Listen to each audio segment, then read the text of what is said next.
기도하겠습니다. 저희와 늘 함께 하시는 성령 하나님 감사합니다. 2026년 새해 첫 안식일, 해마다 새 마음 새 뜻으로 저희가 마음을 다잡고 시작하지만은 빠르게 흘러가는 시간 속에 저희 마음이 속절없이 주님을 놓치고 바라보는 시선이 온데간데 없이 사라져 버립니다. 이젠 이런 일들이 매년 반복되니 감흥없이 지난 세월을 배설물처럼 버려지고 있지 않은지 저희 마음을 다시 한번 굽어 살펴주시옵소서. 성령 하나님, 이젠 바울의 믿음처럼 주어진 환경 속에 탓하지 않고 또한 내가 정한 계획한 길이 아니더라도 굳건한 믿음을 그리고 겸손을 순복하는 마음을 저희를 주관하여 주시옵소서. 일몰부터 시작되는 새해 첫 안식일, 성령 하나님과 온전히 거룩하게 예배하기를 원하오니 저희 마음에 자정하셔서 좌로나 우로나 치우치지 않고 온전히 주님만, 성령 하나님만 바라보는 예배가 되게 인도하여 주시옵소서. 안식일이 시작되는 지금 교회에 값없이 헌신을 봉사하는 손길 위에 더 없는 위로와 기쁨과 즐거움으로 충만케 하여 주시고 예배에 함께하고 싶으나 몸과 마음이 아파 함께하지 못하는 환우분들에게 주님의 치료의 빛으로 완전케 하여 주시옵소서.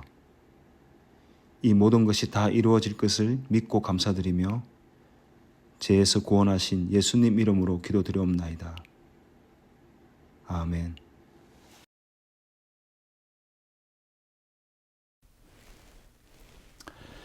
성도 여러분 안녕하십니까? 베이커스필드 교회를 담임하고 있는 조성진 목사입니다. 하나님의 다음 없는 복이 여러분과 여러분의 가정에 충만하게 내리시길 주의 이름으로 축원합니다. 한 해가 다시 시작되었습니다. 매년 우리는 하나님의 복음 사역을 위하여 여러 다른 사역으로 애쓰고 있습니다. 올 한 해도 우리의 모든 애씀이 하나님의 은혜 가운데 열매 맺게 되기를 간절히 바랍니다. 저는 오늘 여러분과 함께 눈물을 흘리며 씨를 뿌리는 자라고 하는 제목을 가지고 설교하려고 합니다. 오늘 본문의 말씀을 제가 읽겠습니다. 시편 126편 5절에서 6절의 말씀입니다. 눈물을 흘리며 씨를 뿌리는 자는 기쁨으로 거두리로다. 울며 씨를 뿌리러 나가는 자는 반드시 기쁨으로 그 곡식단을 가지고 돌아오리로다. 이 이야기는 다일 공동체를 운영하고 있는 최일도 목사의 일화입니다. 일명 바퍼 목사로 알려진 최 목사님의 눈물이 어떻게 씨를 뿌리게 되었는지 감동을 주는 이야기입니다. 최 목사님이 쓰신 러브 스토리라고 하는 책의 프롤로그에 실린 글입니다. 이 내용을 그대로 읽어드리는 것이 감동을 그대로 전해드리는 것이라고 생각되어서 여러분께 읽어 올리겠습니다. 다일 공동체를 시작한 지 5년이 지났을 때 아내가 나를 떠나겠다고 말했다. 나와 이혼하겠다는 아내의 말은 단순히 나를 변화시키거나 그냥 한번 해보는 말이 아니었다. 아내의 얼굴에는 굳은 결심이 서려 있었다. 가족에게 인간적인 도리를 다하지 못하는 내가 과연 올바른 길을 가고 있는 것인가? 다일 공동체를 이루기 위해 나의 가정 공동체가 깨지게 될 상황에 이르자 마음 한구석이 무너져 내리는 느낌이었다. 난 더 이상 견딜 수 없어 그 길로 청량리를 떠나 무작정 기차를 탔다. 타고 보니 태백 가는 기차였다. 주머니에는 돈 한 푼이 없었다. 검표원에게 돈이 없다고 하자 그는 마구 화를 내며 나를 이칸저칸 끌고 다니며 외쳤다. 여러분, 이렇게 멀쩡한 사람이 무임승차를 했습니다. 이래도 되는 겁니까? 마침 기차가 정차하자 나를 무작정 기차에서 끌어내려 버렸다. 용문역이었다. 내 인생이 이제 무임승차를 하다 끌려내리는 데까지 왔구나. 몹시 처량했다. 사랑하는 아내에게도 버림받았으니 이제는 정말 단 한 사람의 협력자도 없었다. 청량리에 들어와 도시 빈민 선교를 한 5년 세월 동안 나는 철저히 혼자였다. 그리고 이제는 하나님에게도 버림받았다는 생각까지 들었다.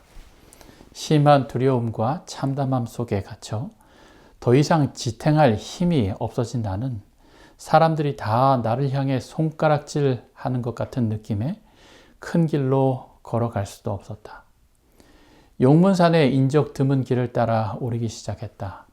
계곡을 따라 산 중턱에 오르니 집채만한 바위가 보였다. 그 유명한 마당 바위였다. 더 이상 올라갈 기력이 없어 난 그곳에 대자로 누워 하늘을 올려다보았다. 그렇게 사흘 밤낮을 통곡하기 시작했다. 낮에는 뜨거운 태양 아래에서 울었고 밤에는 찬 이슬을 맞으며 통곡했다. 눈이 너무 아파서 눈을 뜰 수가 없었다. 다친 마음에는 서러움만 밀려왔다. 마음이란 신기에서 한 번 열리면 온 우주와 인류까지 들어오지만 한 번 닫히면 사람 하나, 바늘 한 개 들어오지 못하는 법이다. 나는 완전히 다친 마음에 피멍까지 든 채 아파서 울고 또 울었다. 그렇게 사흘을 지낸 뒤 겨우 울음을 멈추었다. 눈도 뜨지 못하는 내게 들리는 것이라곤 물소리, 바람소리, 새소리뿐이었다. 그렇게 처절하게 기도했는데 하나님의 음성이라고 느껴지는 징조는 아무것도 없었다. 이제 나는 완전히 하나님에게도 버림을 받았구나. 그런 마음에 지옥과는 상관없이 배가 너무 고팠다. 사흘 동안 물 한 모금 입에 대지 않고 통곡 속에 울며 기도만 했으니 어디선가 가까운 곳에서 밥 짓는 냄새가 났다. 잘 살펴보니 계곡 저편 움막 같은 텐트에서 연기가 나고 있었다. 나는 겨우 눈을 뜨고 무릎으로 기다시피 움막을 향했다. 할아버지 한 분이 식사를 준비하고 계셨다. 할아버지는 초라한 내 행색을 보더니 혀를 차며 말씀하셨다. 젊은 놈이 그렇게 살면 쓰나? 그래서 내게 밥 달라고 청하지 말고 청량리에나 가봐. 거기 최일도 목사가 너 같은 사람에게 공짜로 밥을 나눠줘. 거기서 밥 얻어먹고 인생 다시 시작해봐. 순간 현기증이 났다.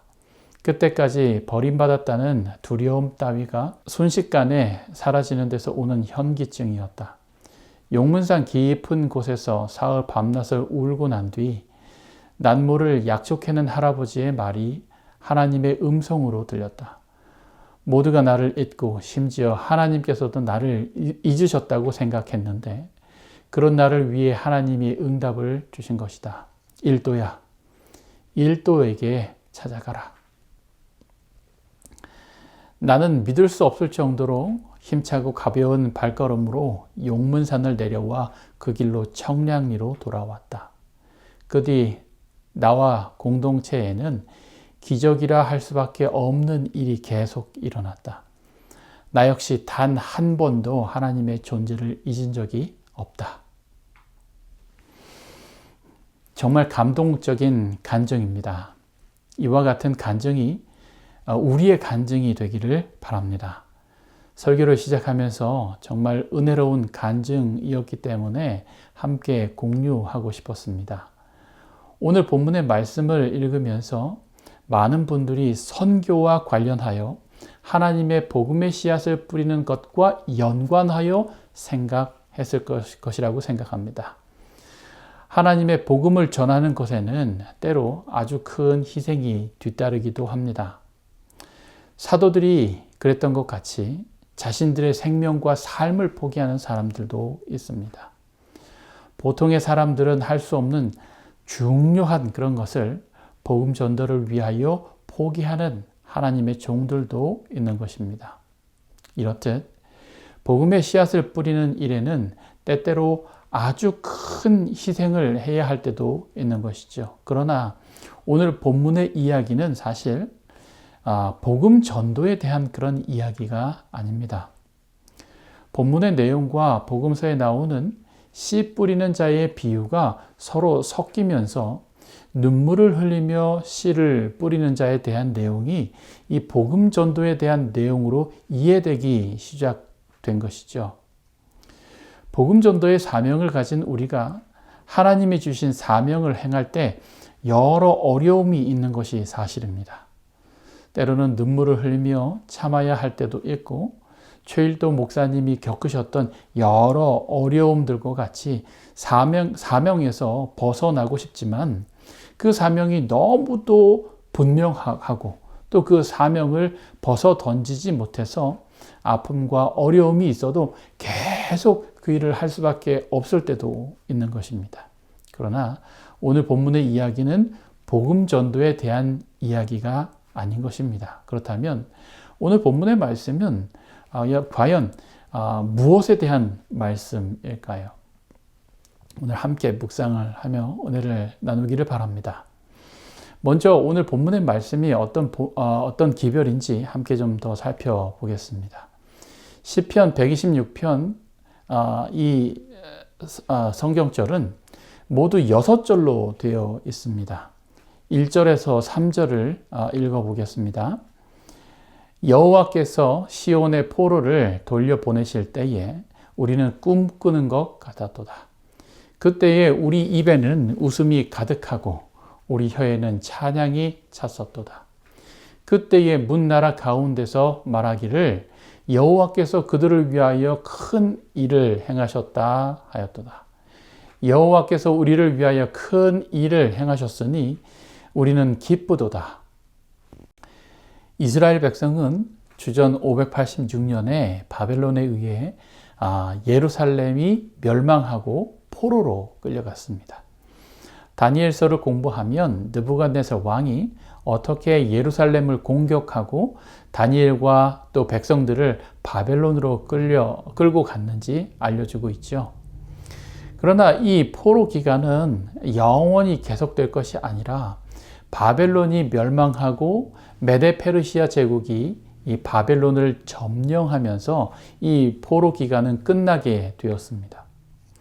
고레스 왕이 유대인들을 포로에서 고향으로 돌려 보낼 수 있도록 한 것입니다. 에스라서 1장 1절에서 4절의 말씀입니다.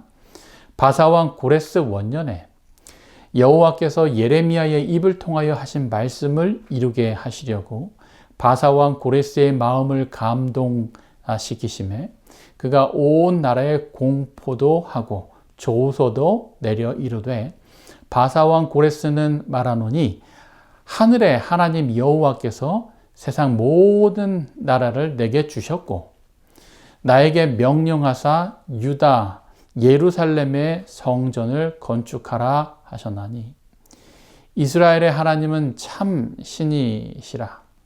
너희 중에 그의 백성된 자는 다 유다 예루살렘으로 올라가서 이스라엘의 하나님 여호와의 성전을 건축하라. 그는 예루살렘에 계신 하나님이시라. 그 남아있는 백성이 어느 곳에 머물러 살든지 그곳 사람들이 마땅히 은과 금과 그 밖의 물건과 짐승으로 도와주고 그 외에도 예루살렘에 세울 하나님의 성전을 위하여 예물을 기쁘게 드릴지니라 하였더라. 이렇게 이스라엘 백성들은 포로에 놓여나서 파괴되었던 예루살렘을 다시 건축하고 하나님의 성소를 다시 건축하게 된 것입니다. 시편 126편 1절에서 3절은 귀환 이후의 노래입니다. 포로 생활 중에 흘렸던 많은 그 눈물의 결과로 주어진 회복의 기쁨을 표현한 그런 노래인 것입니다. 그래서 시편 126편 1절에서 3절은 과거의 회복에 대한 찬양을 노래한 그런 것이죠.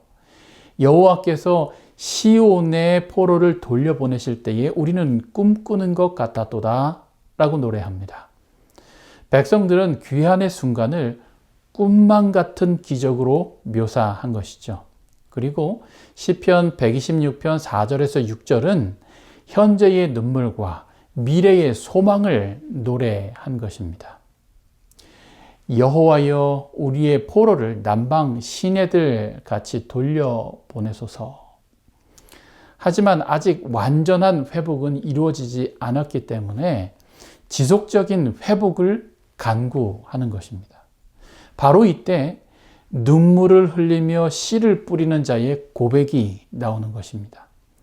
이 표현은 단순히 개인의 슬픔을 말하는 것이 아니라 귀환 후에 황폐된 땅을 다시 일구는 이스라엘 백성의 현실적인 고통과 믿음을 상징합니다. 레위기서 26장 31절에서 35절의 말씀입니다.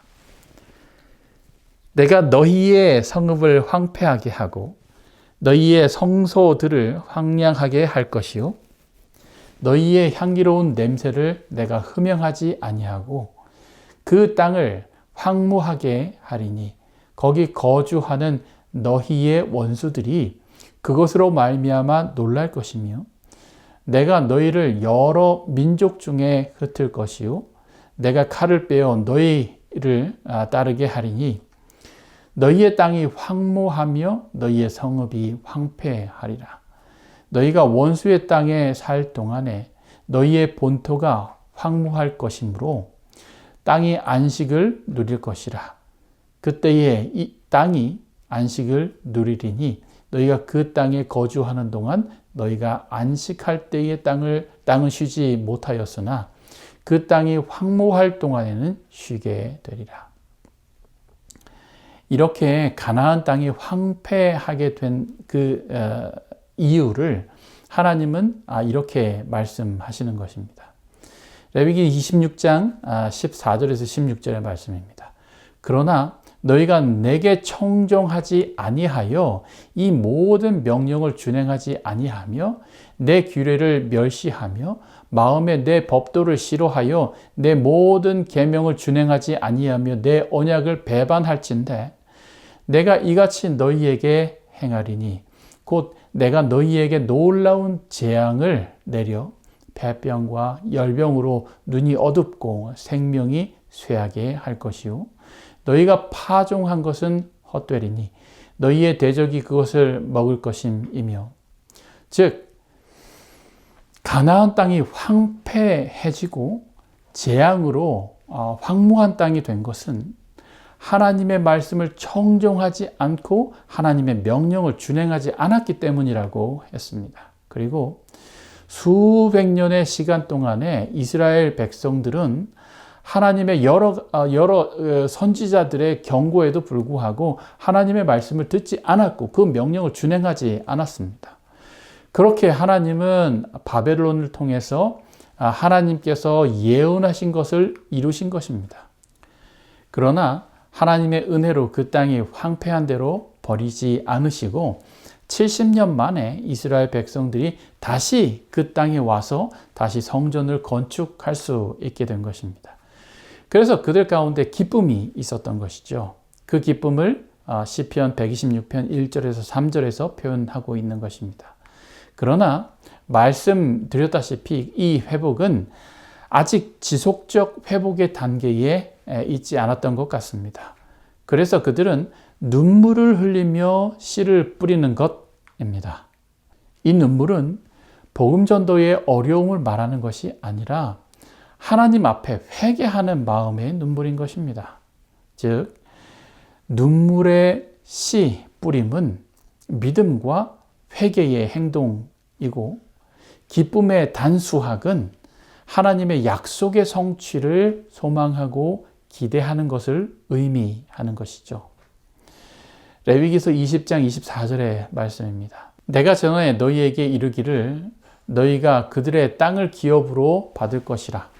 내가 그 땅 곧 젖과 꿀이 흐르는 땅을 너희에게 주어 유업을 삼게 하리라 하였노라. 나는 너희를 만민 중에서 구별한 너희의 하나님 여호와니라. 레위기 20장 24절에는 하나님께서 아주 특별한 약속을 하셨습니다. 이스라엘 백성들에게 하나님께서 가나안 땅을 기업으로 주실 것이라고 하셨습니다.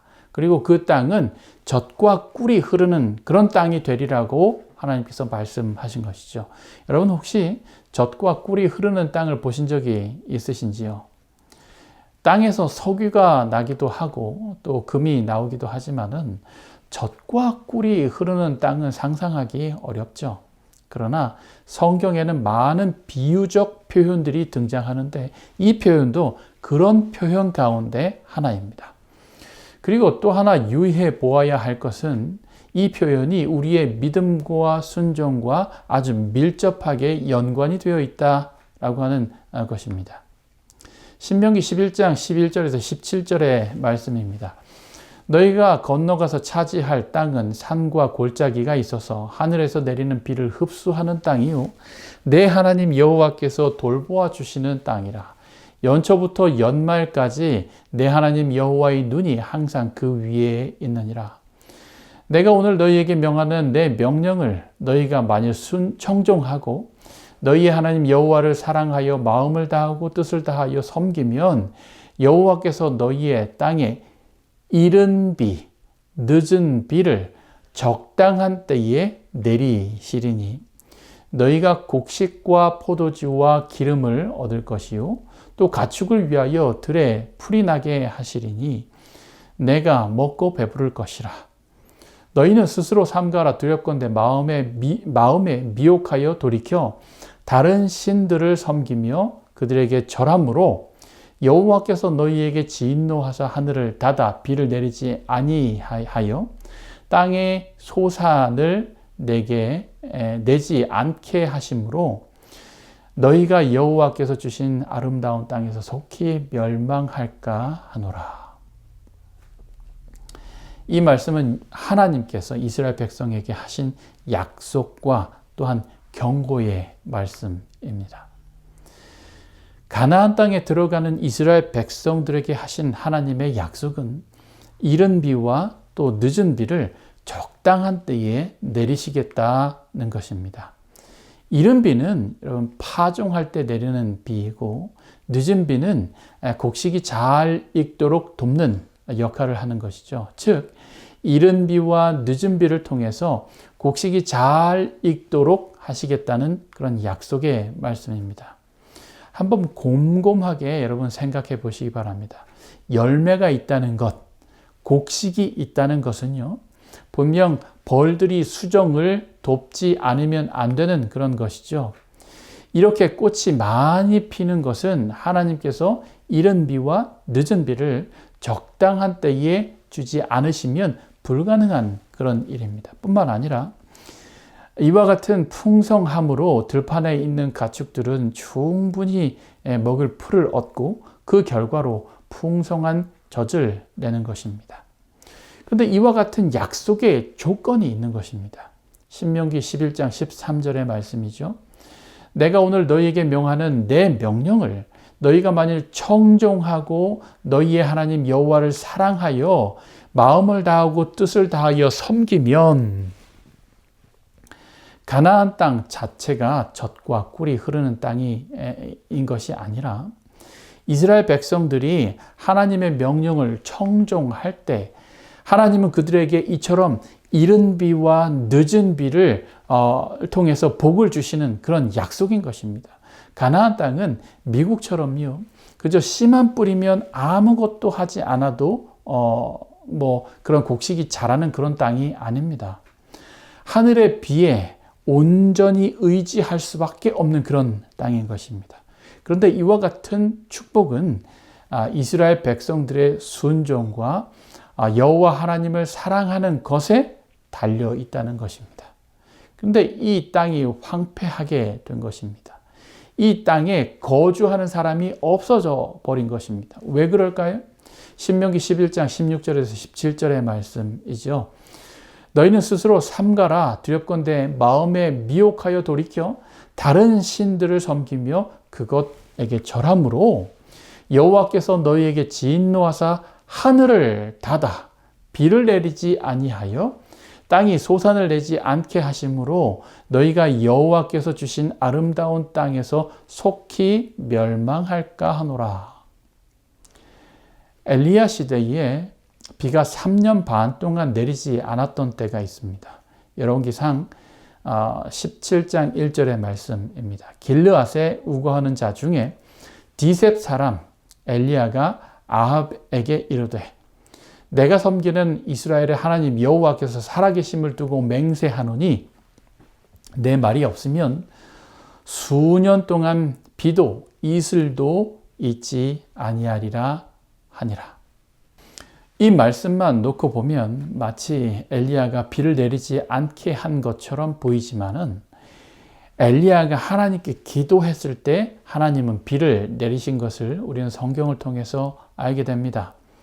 이렇게 하나님은 이스라엘 백성들에게 축복과 저주의 기별을 함께 보내시면서 그들이 하나님께 순종할 때 하나님은 그들에게 축복을 주실 것이지만 그렇지 않을 때 이스라엘은 하나님의 축복을 누릴 수 없다는 그런 경고의 기별을 주신 것입니다.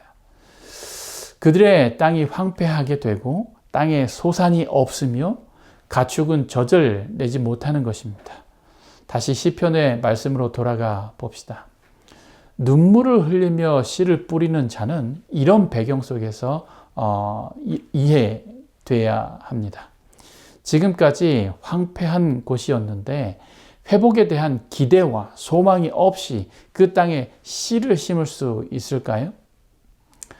씨는 농부들에게 있어서 아주 중요한 것입니다. 굶어 죽어도 씨로 사용할 것을 끓여 먹지는 않는 것입니다.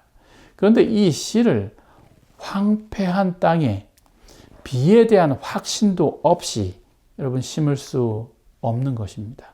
그러나 시편의 기자는 눈물을 흘리며 씨를 뿌리는 자에 대하여 말하고 있는 것입니다.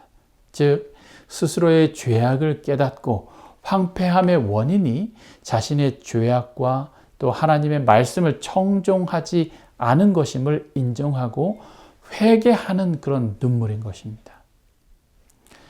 회복에 대한 기대는 오직 하나님 앞에서 회개함으로 얻을 수 있는 것입니다. 요엘서 2장 23절에서 27절의 말씀입니다. 시온의 자녀들아 너희는 너희 하나님 여호와로 말미암아 기뻐하며 즐거워할지어다. 그가 너희를 위하여 비를 내리시되 이른 비를 너희에게 적당하게 주시리니 이른 비와 늦은 비가 예전과 같을 것이라. 마당에는 밀이 가득하고 독에는 새 포도주와 기름이 넘치리로다.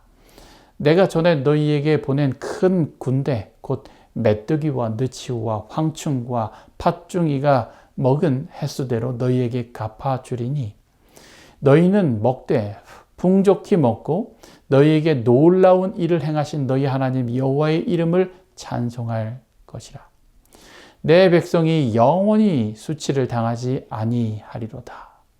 그런즉 내가 이스라엘 가운데 있어 너희 하나님 여호와가 되고 다른 이가 없는 줄을 너희가 알 것이라. 내 백성이 영원히 수치를 당하지 아니하리로다. 비와 풍요의 신인 바알을 섬겼던 이스라엘 백성들은 3년 반이나 비를 보지 못했습니다. 그러나 그들이 누가 진짜 하나님인지 깨닫고 또 회개할 때 하나님은 그들에게 약속하신 축복을 회복하시는 것입니다. 이와 같이 이스라엘 백성들이 범죄함으로 하나님을 떠났다가 죄를 깨닫고 다시 회개하여 돌아올 때 하나님은 회복과 함께 축복을 주시는 것입니다. 사랑하는 성도 여러분, 이 말씀이 우리에게 어떤 교훈을 주고 있습니까? 먼저 하나님의 말씀에 온전히 순종하는 사람으로 살아야 할 것에 대한 결심을 새롭게 하지요. 둘째는 우리가 혹 범죄함으로 하나님의 축복에서 벗어났을지라도 다시 회개하여 하나님 앞에 돌아올 때 하나님은 다시 우리의 회개의 눈물을 통해서 하나님의 축복과 은혜 안에 살 수 있도록 다시 우리를 향하여 문을 여시는 것입니다. 오늘 이 교훈의 기별이 우리 모두에게 큰 교훈이 되기를 바랍니다. 눈물을 흘리며 씨를 뿌리는 자가 우리가 되기를 주의 이름으로 축원합니다.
기도하겠습니다.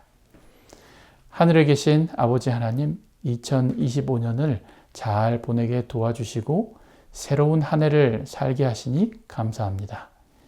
2026년은 재림의 해가 되기를 소망하지만 혹 주의 재림이 지체될지라도 믿음으로 주를 섬기는 마음과 주의 말씀을 사랑하는 마음에서 떠나지 않게 하시고 좌로나 우로나 치우치지 않는 한 해를 살게 인도하여 주시옵소서. 모든 성도들의 기도를 들어주시고 그들의 소원과 소망에 축복하여 주시옵소서. 예수 그리스도의 이름으로 축원하옵나이다. 아멘.